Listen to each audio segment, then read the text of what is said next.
Hello guys, welcome to my YouTube channel. इस video में हम देखेंगे डीनेचुरेशन ऑफ प्रोटीन्स के बारे में। ठीक है, तो डीनेचुरेशन होता क्या है।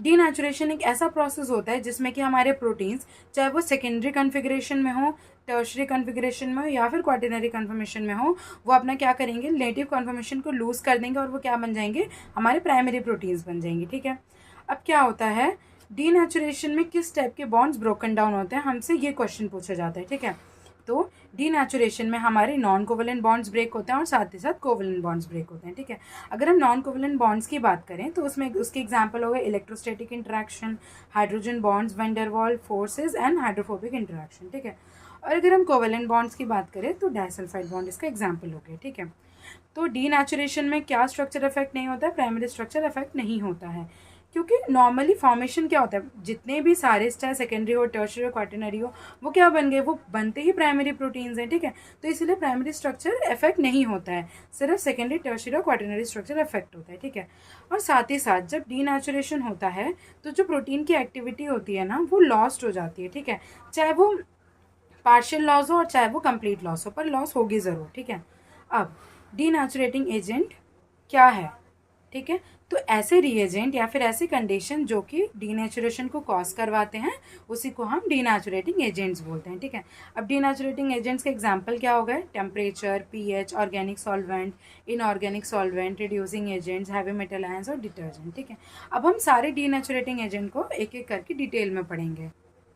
तो हमारा पहला डीनेचुरेटिंग एजेंट है हीट, इसको हम थर्मल डीनेचुरेशन भी बोलते हैं।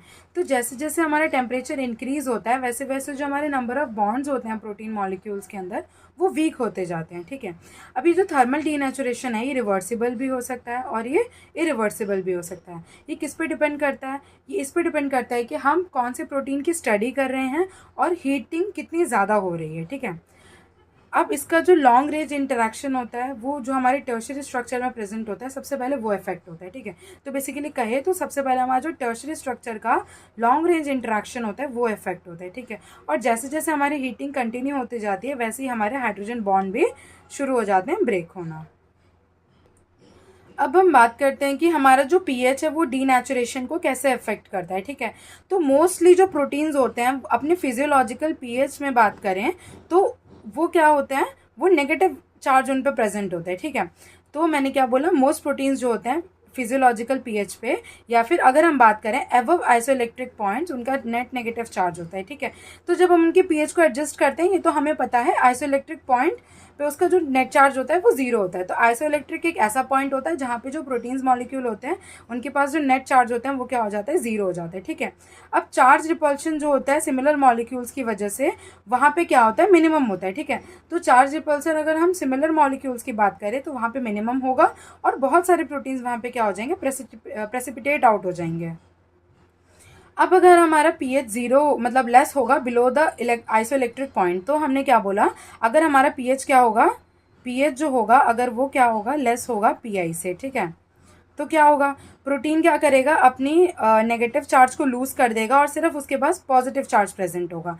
तो अगर सिर्फ उसके पास पॉजिटिव चार्ज प्रेजेंट होगा तो ये जो सारे लाइक चार्जेस है वो क्या करेंगे, रिपेल करेंगे और प्रोटीन को प्रिवेंट करेंगे एग्रीगेशन होने से। ठीक है, और जो इनके पास जो इंट्रामॉलिक्यूलर रिपल्शन होता है वो भी इसका इतना ज़्यादा होता है कि यहाँ पे अनफोल्डिंग हो जाएगी प्रोटीन की। ठीक है, और अगर हम सेम केस बात करें, अगर पीएच अगर यहाँ पे ज़्यादा होगा, अगर हम बात करें अगर पीएच क्या होगा, पीआई से ज़्यादा होगा। ठीक है, अगर पीएच हमारा पीआई से ज़्यादा हुआ तो सबके पास क्या चार्ज हो जाएगा, नेगेटिव चार्ज हो जाएगा। ठीक है, और नेगेटिव चार्ज होने की वजह से यहाँ पे फिर से लाइक चार्जेस रिपेल करेंगे जिसकी वजह से प्रोटीन एग्रीगेट नहीं होगा और यहाँ पे इंट्रामॉलिक्यूलर रिपल्शन इतना ज़्यादा होगा कि यहाँ पे प्रोटीन की अनफोल्डिंग हो जाएगी।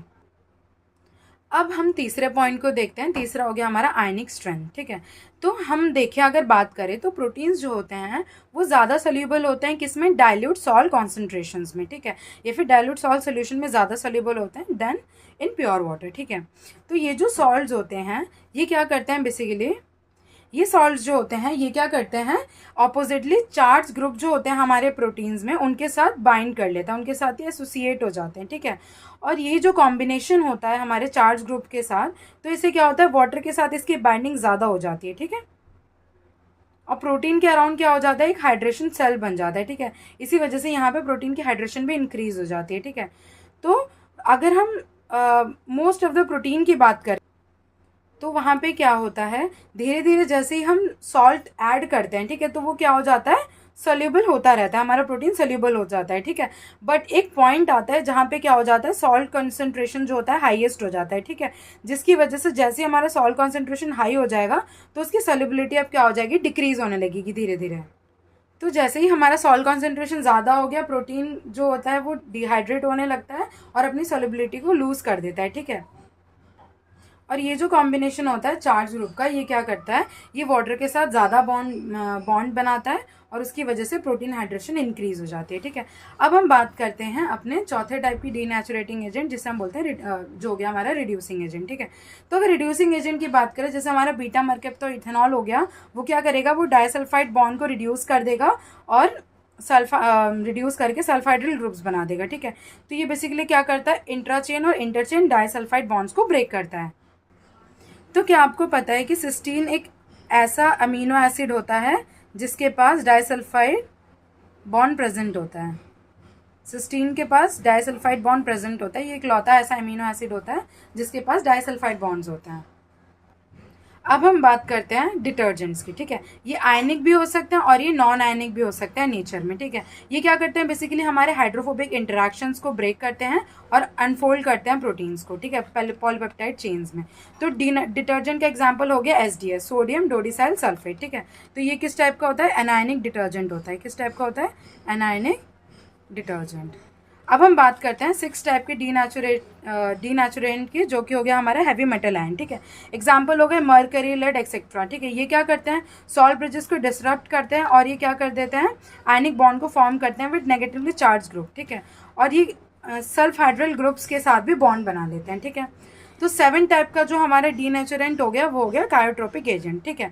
ये क्या करते हैं, बेसिकली ये ऐसे को सल्यूट या फिर ऐसे सल्यूट होते हैं जो कि हाइड्रोजन बॉन्ड को डिसरप्ट करते हैं, ठीक है, वाटर मॉलिक्यूल के बीच में, जिसकी वजह से जो स्टेबिलिटी होती है नेटिव स्टेट प्रोटीन्स की वो वीक हो जाती है और साथ ही साथ उसके हाइड्रोफोबिक इफेक्ट भी क्या हो जाता है, रिड्यूस होने लगते हैं। तो हम कायोट्रोपिक एजेंट के एग्जाम्पल की बात करें तो हमारा यूरिया हो गया और थायोरिया हो गया।